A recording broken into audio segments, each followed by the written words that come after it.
Hey, I'm Dr. Fee, and today we're talking about when you find yourself stuck in burnout and hurting the people that you love the most. Stay tuned.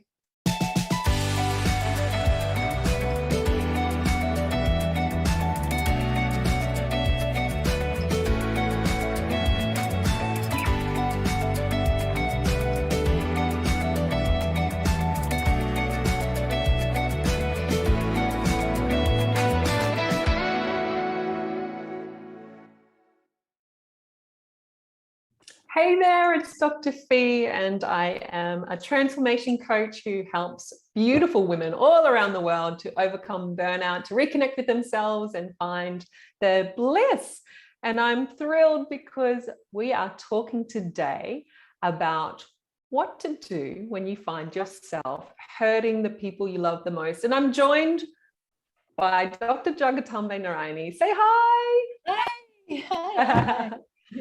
So look, it's a really tough conversation to be having with our clients when they first come and join us. It's something that a lot of women in burnout experience, isn't it? And in terms of, they've really got to that point of depletion and feel a sense of loss, feel a sense of disconnection to their self, and in that find themselves losing control. And that can come out as anger and irritability and rage. And it spills over into the relationships with their children, their partners, family, friends, colleagues. And really, they can find themselves at times looking around in their life going, wow, this is not me. How did I get here? And so if that's you, then it's okay. We're here and we're going to have a beautiful, deep conversation today to share with you what we find is helpful, and really speak to 2 points, really phenomenal, I guess, elements that are going to help you to really get you back, and help get you out of a pattern of sabotage where you want to be more, but unfortunately, emotionally, you lose control and things just spill out and it becomes a bit ugly, a bit messy, and becomes this vicious cycle where it just plays out day after day after day. So yeah, what do you see, Jagatambe, in terms of, we work with women from all walks of life, don't we, who are experiencing burnout, and it takes a lot of courage to really address this part, to really share it, with us, with our community, to really bring it out in the open. Not that they necessarily need to do it, but really just to acknowledge that it's a problem and have that, make that decision to resolve it. But what are some of the things that you notice when women are in this space of hurting the people that they love the most, what they're challenged with or what they're experiencing? It is like, it's a tender topic because obviously the people we love, we don't want to be hurting them. But when we're experiencing, burnout, and when we're in that sympathetic nervous system arousal, it's kind of like what's happening in our body and then what's happening in our mind, and our depletion is leading to this experience, which is at odds with our values. And so, some of the signs or some of the experiences people are having are, yelling at their kids, and or maybe breaking down in some of communication with their partners, or having like harsh interactions with people at work, and things like that, where they're not their most skillful self. One of the things that comes along with that is this like guilt and shame. That's what we see a lot of, that people actually, feel like, well, this is not who I am. This is not in alignment with my values, but here it is playing out again and again. And I'm trying to stop it, but it keeps happening. Or, I'm just noticing that that's the person I've become and I don't like it. And so there's this element of guilt and shame also there, underneath, sometimes on the surface or sometimes underneath. Sometimes we when we feel these things, we want to defend our position.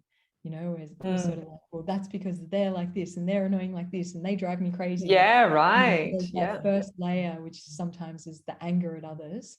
But then underneath that, when we start to work with people, it's like, well, yeah, I don't, like, the kids drive me crazy, but I don't actually want to be yelling at them every day, you know. And I'd love to be able to get them to school on time without this, you know, without this big fight that happens every day. And I don't like who I become in that.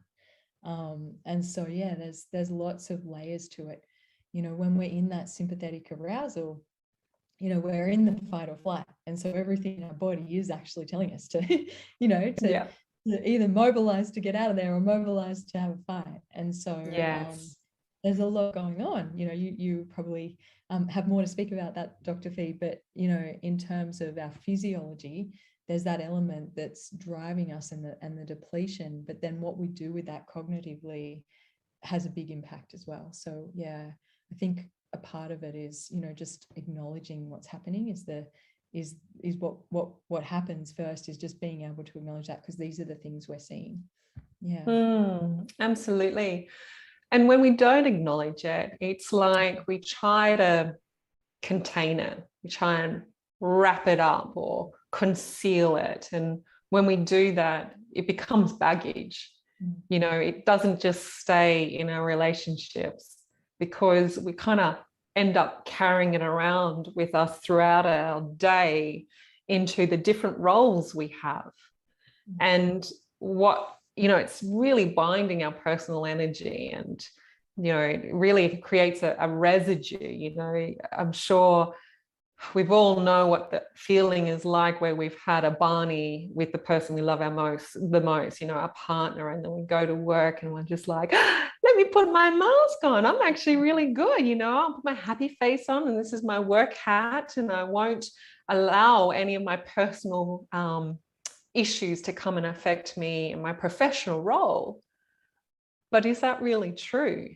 Do we really have the capacity to? And on one level, sure, one level we think we're just, you know, putting it to the side, but actually, if you just keep holding on to it, holding on to the shame and the pain and the, you know, the whole all of it that comes with these, when we're hurting, you know, the people we love the most and beating ourselves up for it, it does have an effect, you know, without a doubt, in our career, how we show up, how we get to be speaking to other people, or even believe in ourselves. It can sort of gnaw away at our confidence and our ability. And this is one thing that I hear time and time again: I just don't know if I can trust myself.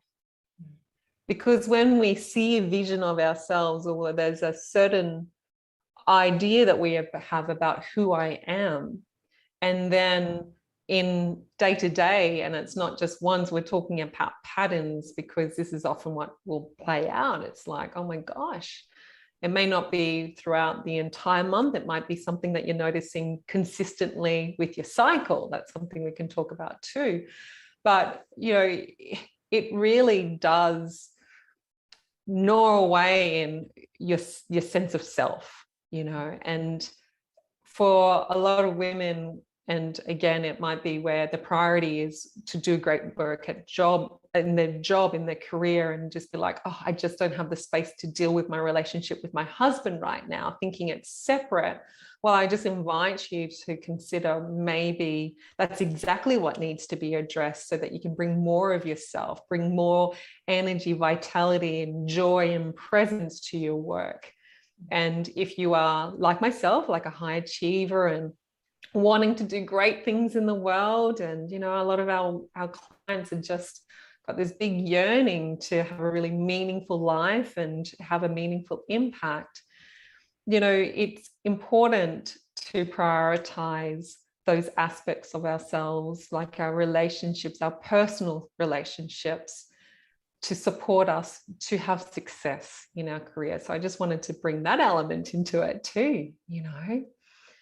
And so, yeah, it's something we have seen. And look, for some of our clients, we're talking about a spectrum, right? It's for some of our clients, it can be something that they're just noticing, like you said, every day, trying to get the kids out the door, or there's just this constant cycle of communication, that's dynamic that's playing out between them and their partner. Or you might actually know that it comes and goes. Notice that it comes and goes because, and this is something that I bang on a lot about in terms of burnout, is that whole, women will notice one of the first symptoms that, or signs that come in burnout, is hormonal changes. And the reason is because all of our hormones do talk together. And in terms of our sex hormones, you'll notice that there will be changes, whether it's in your libido, in terms of your mood and how that's associated with your cycle, how your cycle length is and how you experience your cycle will change, because again, cortisol talks through estrogen and progesterone, and all of that kind of hangs out together and influence each other. And so it's good to look at it and get an idea, use it as a way of feedback. Okay, what is it that is, is it just me? Am I totally broken? Or actually, is there more that you can be getting as feedback from a physiological perspective? And we're going to be talking more about the emotional self and the psychological self. And then there's other levels that we look at as well, which is spiritual and etheric or energetic parts of us as well.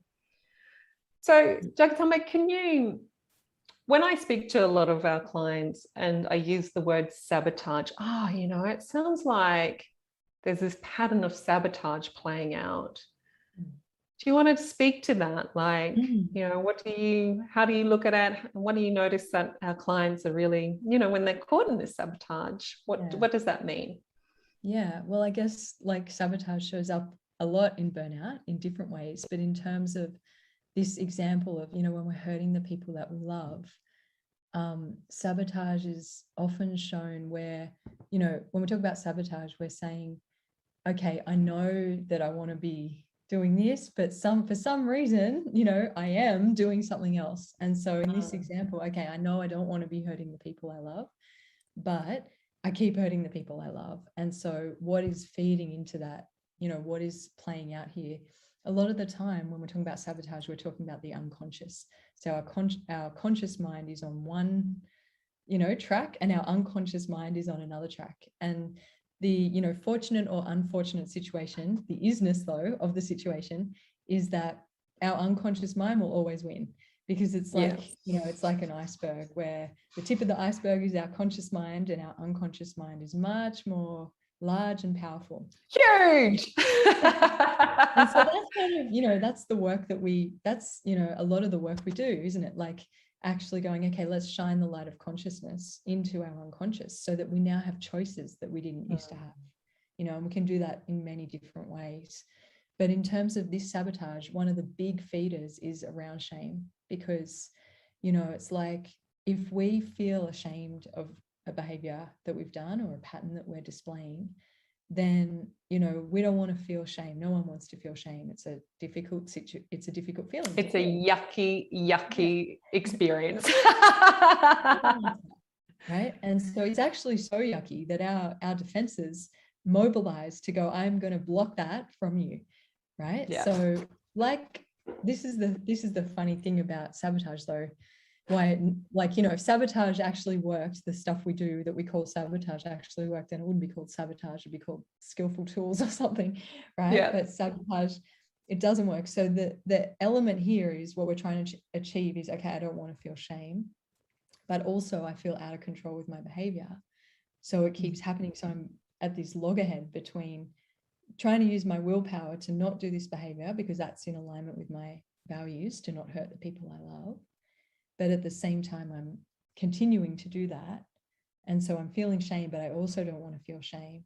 And so what happens is, the defenses mobilize and we kind of go, okay, la, la, la, la, la, I'm just going to put my head down and work. Yeah, I get really busy over here. Yeah. Let me have a look at some Netflix over here. Let me just eat something. Let me do something else. That's right. And so that's where those behaviors come in, So in the short term, those subsidiary behaviors reduce or distract us from our shame, or reduce our conscious sensation of shame, right? So that's the short-term payoff. In the long term, of course, they're not really doing anything. They're just actually making things worse, because we, you know, usually the things we choose are not things that raise our consciousness or raise our health and well-being.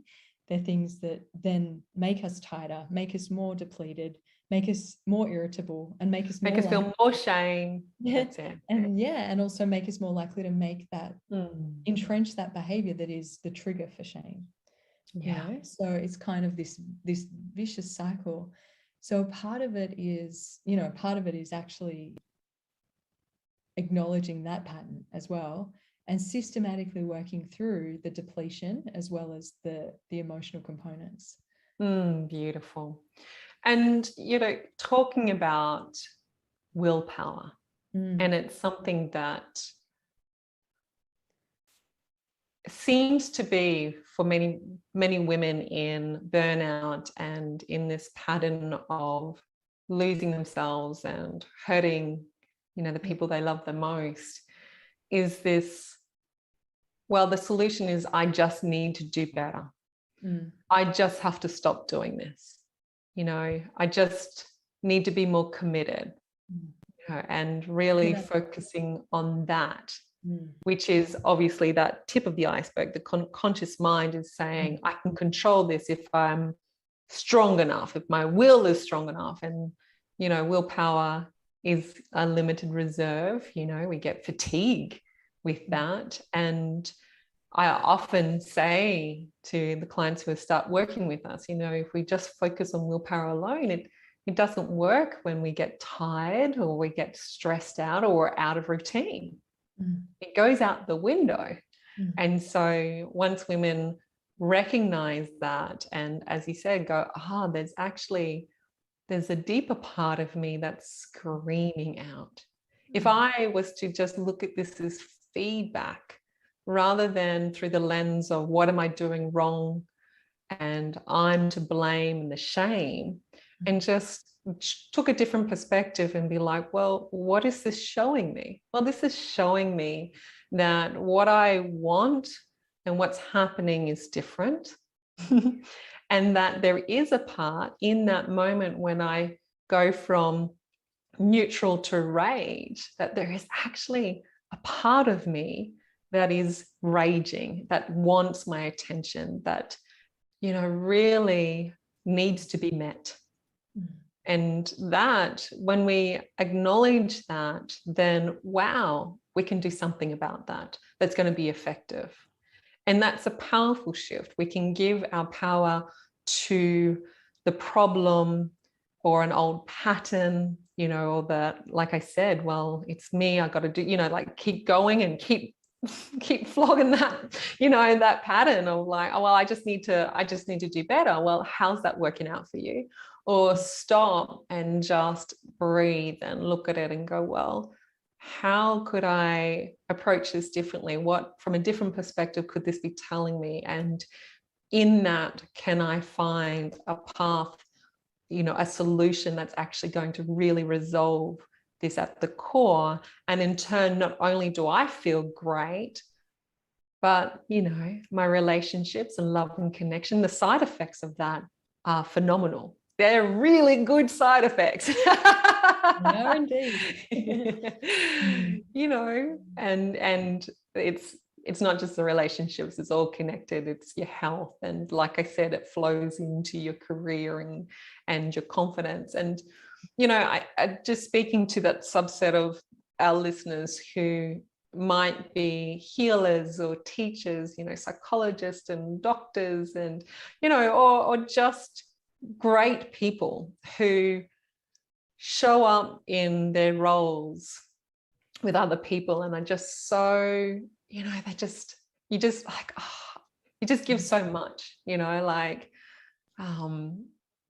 really to strangers, to your clients, to your patients, you know, you just like so loving and gorgeous, and then you come home and you find that your family gets the dregs, you know, or they get the version of you that you just, you know, you would be embarrassed, or you feel like a fraud, or you feel like an imposter.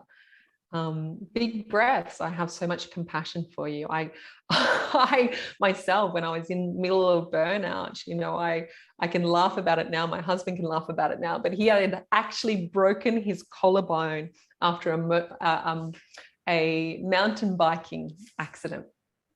And I was studying for my emergency exams, and, you know, there was a lot of pressure. I was working 12-hour days in ICU and getting up at 4 o'clock in the morning, studying. So there was some depletion happening here and some other patterns of overachievement and perfectionism, of course, but that's the standard. It is what actually has to happen for doctors.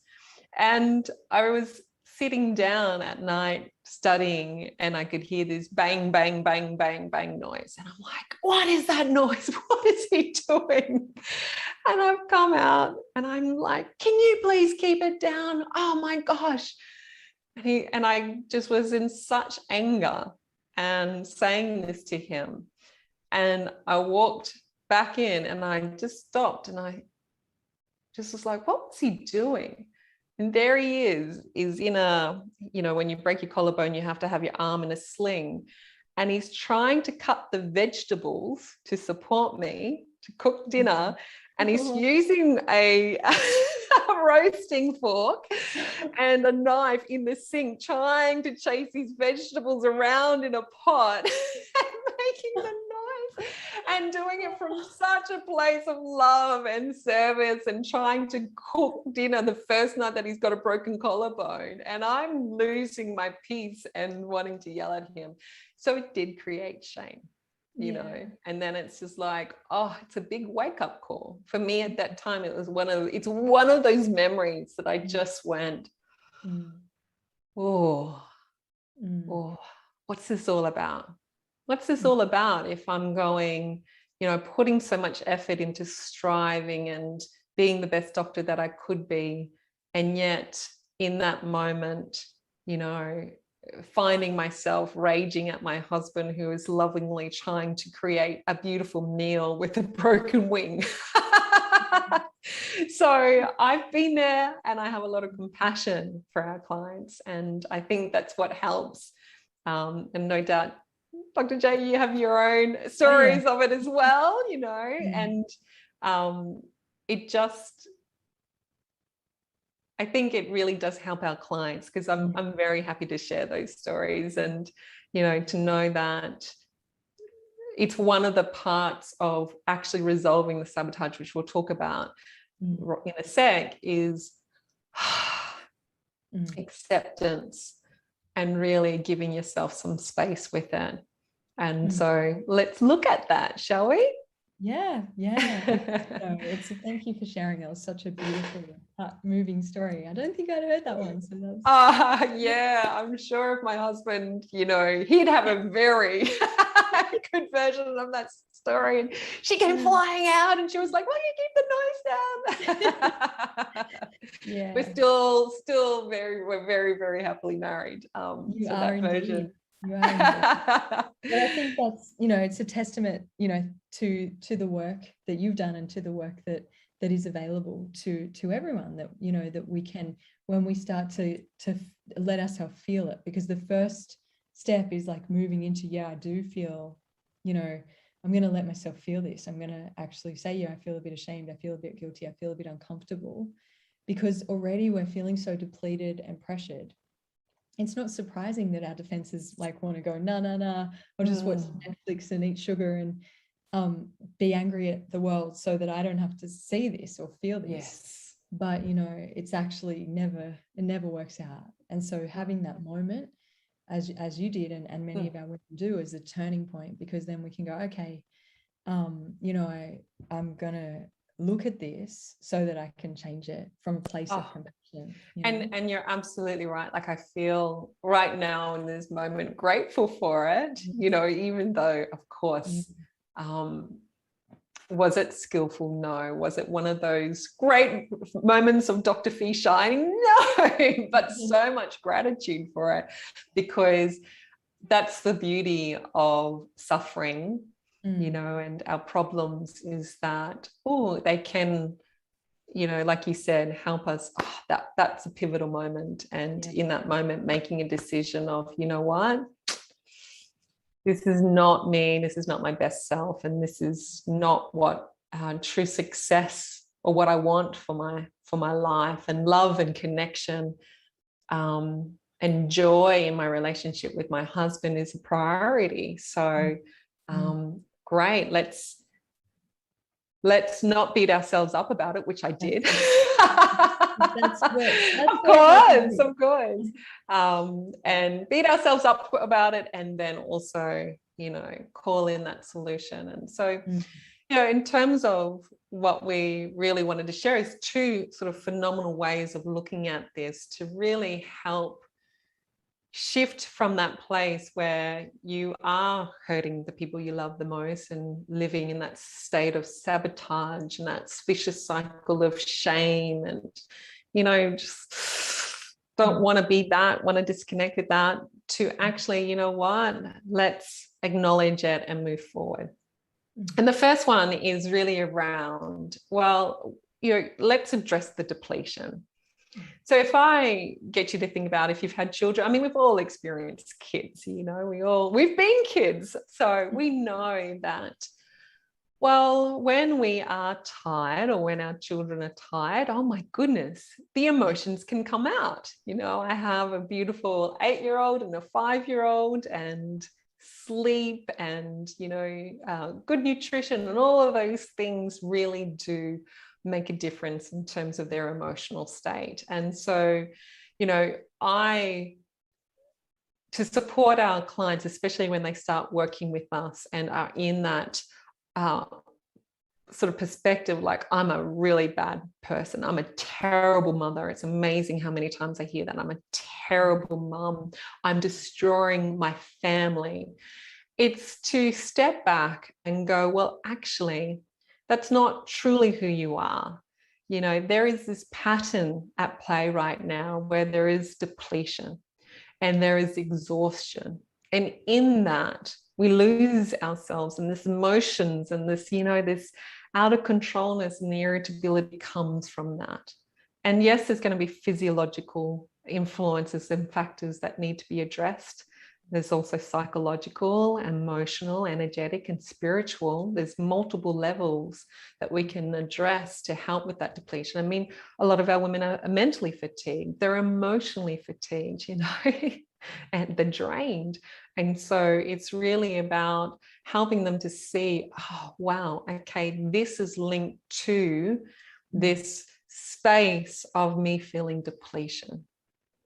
And okay, so I can solve that. I can, if I fix that, if I really fix that depletion, then I'm going to have more resolve, more resilience. I'm going to be a happier child, you know, and be able to manage my emotions rather than on the floor tantruming or going from angry to sad and all of those other things.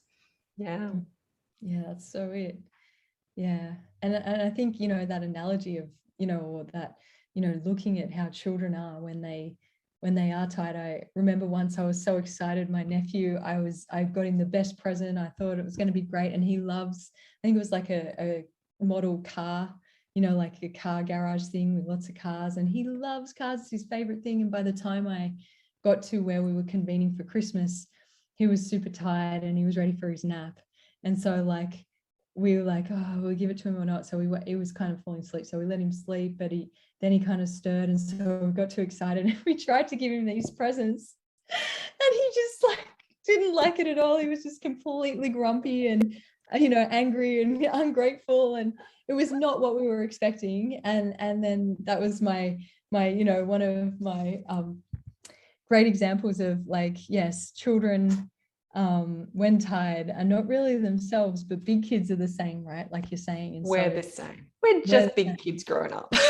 That's right. So it's like, if we can see that so clearly and we have compassion for that, having that compassion for ourselves and understanding, like, why would we expect anything different for us? You know, why would we expect that we could somehow soldier on and use our willpower to, you know, overcome something that's actually completely out of balance.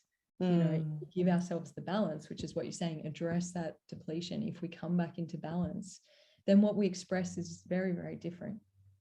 Yeah, absolutely. So amazing. Beautiful. And then the second that we really wanted to talk about, and we've sort of been weaving it in throughout it, is, well, let's decide to really resolve the pattern of sabotage.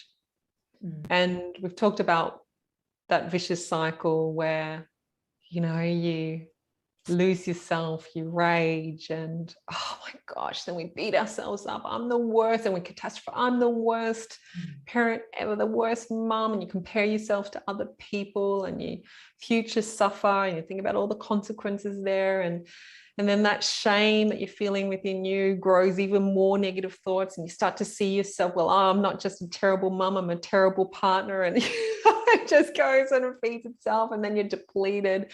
You're even more depleted because now, like, as we were saying, you don't want to feel that. So let's just try and contain it. Let's push it down. Let's try and push it aside. Let's try and ignore it. Let's focus on out here. Or whatever our coping mechanism is for it. And then next interaction, same thing. And so really, yeah, it's a big topic, but what we want you to really expand into or receive is that it is possible. None of that is set. It is possible to really resolve these conditioning, this conditioned way of being, you know, and the triggers and how we respond to the triggers. And, you know, let's face it, when you're angry and you see your child not listening or not following instructions or not getting their shoes on to get out to, you know, get to school, these are triggers. They can be like, oh, not again, you know. And so how we can handle that, how we can prevent, like, you know, really, if we can think about it simply, it's like what we do in the moment, but also how we can really support ourselves so that we don't fly off the handle when a trigger happens, or when your kids are just being kids, you know what I mean? Like, they're just being loud, they're being a bit chaotic, they're being a bit forgetful, or like my beautiful 8-year-old, his head is in the cloud thinking about Star Wars and Avengers at the moment more than, you know, getting your shoes on and getting to school.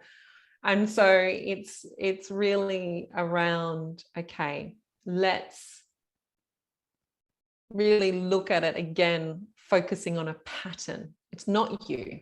It's not you. It's you know, we hear ourselves say, I'm a failure, I'm a terrible mom, but you know, that's not the truth. You're much bigger than that. You're this beautiful being, you know, you are a soul, you're having a human experience, you're waking up to your greatness time and time, and all of this is a part of it. So the sooner we embrace this, the sooner that we come back into our own power. And I love it, just thinking about this right now, is Ram Dass's quote, which is, everything in your life is there for your own transformation. Use it. And so sabotage, or this disconnection, and how it plays out in our relationships, or shutting down and disconnecting, or shutting down, pushing people away. What if we were able to go, okay, as a part of it, if I was to embrace it, if I was to really embrace it and you know, work with it, well, maybe, just maybe, it is the classroom you're meant to have to really wake up. And honestly, we believe, don't we, Jagatambe, that we don't get sick just to take pills and suffer on and continue. Like, it's there for us to wake up. Our problems and our suffering is a blessing. And, you know, I haven't been smoking patchouli, I promise you.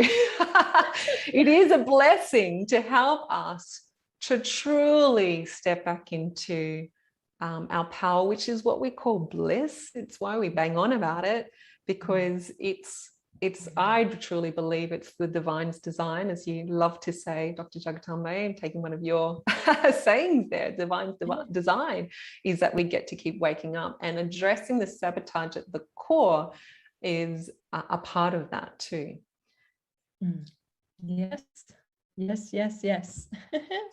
So yeah, I mean, that's it. I mean, we can go so deep in terms of really getting to the core of things, and it is a big topic, but that's where it's at, like having that deep exploration, having that acceptance, you know, and celebrating that you can actually flip a challenge into what seems like the worst thing happening in your life ends up being the very door that you know that opens to you this healing journey and this life of bliss. And so you know, what like you said, that example with you, Dr. Fee, with your husband, like, you know, it was a pivotal moment. So I think, you know, that's available for everyone, no matter what we're feeling, and particularly in these examples where we feel like we're hurting someone we love. It's just, you know, you don't have to suffer with that. You have the power within you to change that, and you know, with the right help, it can happen very quickly. So that's right. And so what we find, you know, it's this helping our clients, I guess, as the strategy. How do we look at it as a strategy to really help break these patterns of sabotage? And I guess there's a lot to it, many levels to it, but one great way to think about it is, okay, well, if there's a part of me that's screaming, saying my needs aren't being met, then we get to be curious and we get to start cultivating a greater understanding around, well, what are my needs? You know, how do I meet my needs? And in turn, how can I be supported from the people around me and my job and life and, you know, projects to help me to meet my needs? And, you know, we talk a lot about acceptance and compassion, because these are great tools. Once you learn how to cultivate acceptance and cultivate compassion, then really in that process, we're getting to know ourselves better. We're getting to know the deeper part of us better, and, you know, that emotional part of us. And in turn, we can be taking better steps to meet that part of us and identify what we need so that we can have a cup full. So you can see how this now leads into the first point, which is, well, we need to resolve the depletion. It's not separate. It's not like step one, you do this tick, and step two, it's unrelated. It helps, you know, both interplay. There's a bi-directional relationship, a beautiful flow that happens there. We meet our needs, we have a cup full, we get to show up, we give our energy to the people we love the most. In turn, that makes us feel joy. In turn, that we get lit up, we get fueled, we have that sense of vitality, which is physical energy and a spark within, and then we've got more. And that becomes that really beautiful cycle, that momentum, doesn't it, of living a life with bliss. I mean, that's what we get to see all the time with our women, and it's why we're here. So awesome. So awesome. I mean, it's profound what to say. So, you know, if you guys want some of that, and, you know, I think really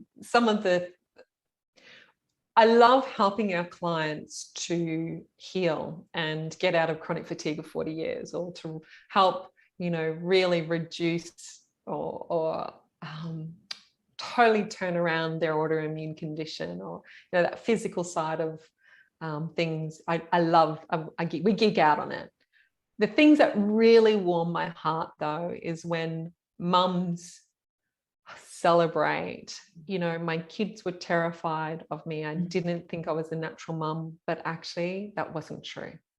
And right now I see myself and I see how I am as a mum, and it's exactly what I've always dreamt of being. Or the same being, you know, with a large number of our clients come into our work with their marriage, hanging by a thread, or a decision being made of separation and divorce. And just through, again, shifting, well, taking, I guess, responsibility. And it's not don't mean that to be as a weapon against any women, but, you know, knowing that what we have in our power to control is our state, how we meet ourselves, how we meet our needs, how we can come at something from a place of depletion or a place of being cup full, that can really help, well, totally transform those marriages. And it's not just our women, but it's their husband, and that ripple effect just it lights us up, doesn't it? I mean, like having no sexual intimacy to like, and being on the rocks with a marriage to like being engaged, you know, emotionally connected, sexual intimacy, like happy to be cohabitating and raising the family again. Like it's seriously profound. And you know, I guess it's like ultimately it's about how we,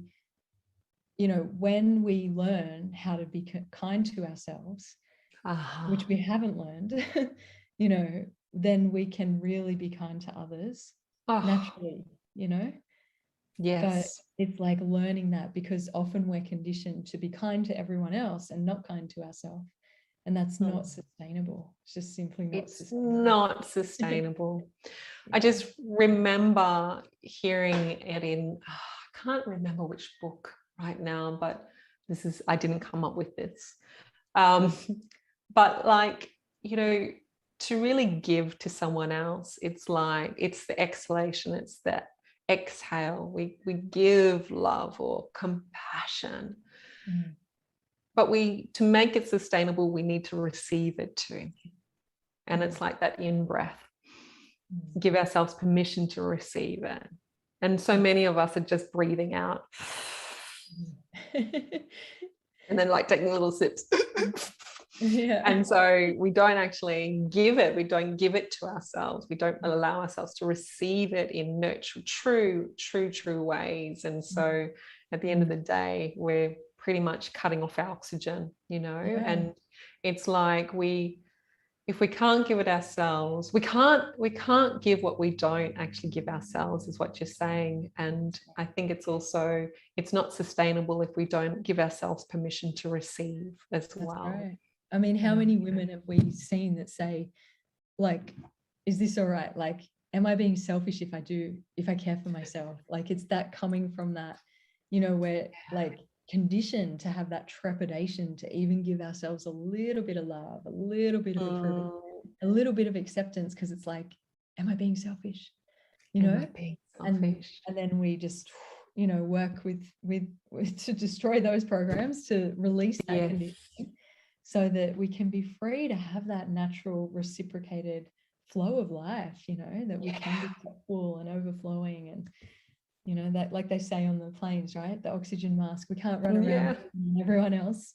And without putting it on ourselves first, actually, so we can be free to be the person we want to be, show up how we truly want to be from our true expression. And the joy of seeing that in how that plays out in all of the women who we work with, like lives and relationships, is it's the most heartening thing. It's why we're here. And you know, I mean, I think just that analogy, it gets used, right? It's used so much. And when you were talking, there's a part of me, and I just know so many of our clients get it, like they get it intellectually. I do need to feel like I get it, Dr. Fee, that if I look after myself, I'm going to be a better mum and they're going to benefit from it. But it's like just taking another step, you know, if we don't implement any changes, if we don't, first of all, like, it's not coming from a place of judgment, it's with compassion. A lot of women don't know what that looks like. How do I get it from the intellect into an embodied way of being? How do I truly meet my needs in a deep, profound way? That has to be simple. I mean, if we could all be doing yoga 2 hours a day and, you know, having no distractions and having cups of teas, well, that would be really good. However, we are women who have a full life, and, you know, we need to have it's good to have things that are simple that we can be implementing consistently, so that we can be catching ourselves in the moment and really, helping ourselves in a profound way. And that is why rapid transformation can happen. It's why we can go from that divorce to deep love and connection and being lit up, and from hurting, pushing our kids away, to going, having your child go, oh, mom, I just love you. This is so much fun. Can we do it again? So if you're sort of struggling, like, oh yeah, I know it. I know I got to do that.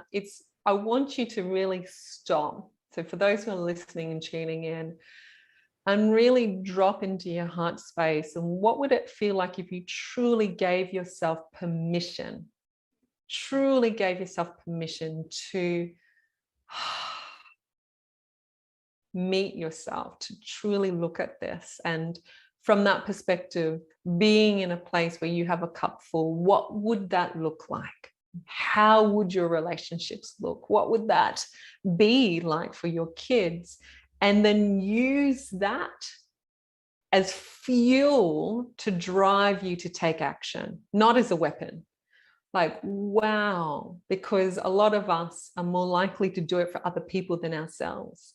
So yes, I want you to do it for yourself because it's not selfish. And like, let's do it and use it as fuel in that yearning to be the mum, be the boss, and, have it all. And really use it to go, okay, this can be my pivotal moment. And guys, if you want support with it, well, we are an amazing team who help women really get their lives back when they've been stuck in burnout, not knowing what to do, and they're feeling powerless, when they feel like they've lost themselves, right, Dr. J? Like it's yeah, where they just think, even a lot of them, and unfortunately a lot of women we speak to, what gets in their way is their uncertainty about that it's even possible to get out of it. Yeah. And that's the number one thing that we're up against when we are talking to women, is just that level of lack of belief. And it's completely possible with the right strategies, but in a sustainable way. It's not about time management or controlling stresses out there, and it's futile, or focusing on willpower, or doing those strategies to boot camps and things like that, because you're going to have an all or nothing response with that. And the one thing we can be certain of is that there's always going to be triggers and challenges in life. It's inevitable.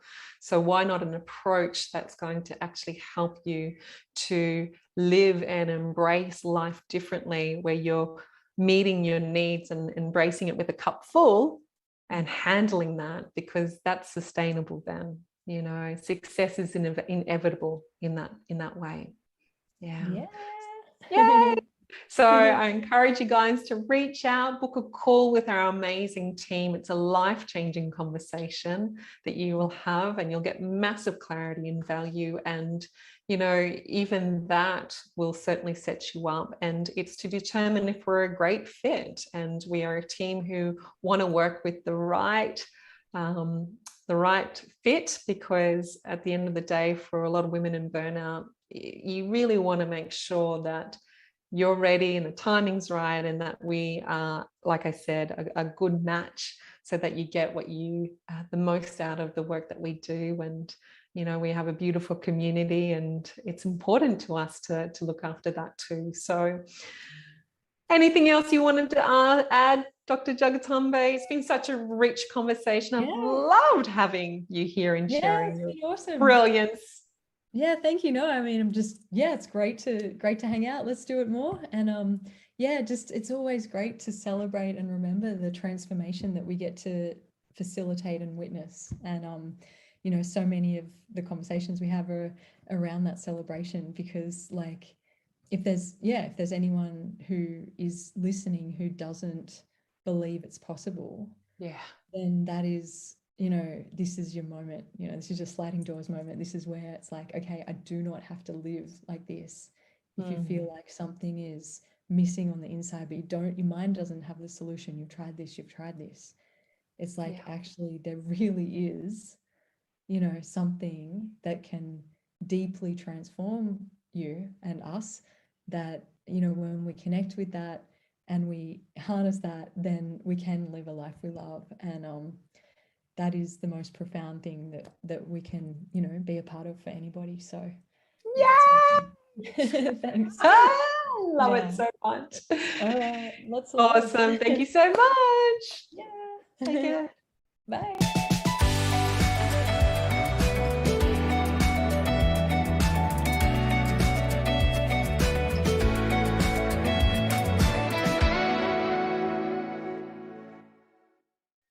Thanks so much for tuning in, guys. If you would like to subscribe and keep in touch, then click on my head and you'll subscribe to the channel. If you'd like to book a call with our team for an amazing life-changing experience, then click on the button beneath this, which is book a clarity session, or go to our website, findingbliss.com.au/apply, and be sure to fill out a short application form to secure the opportunity.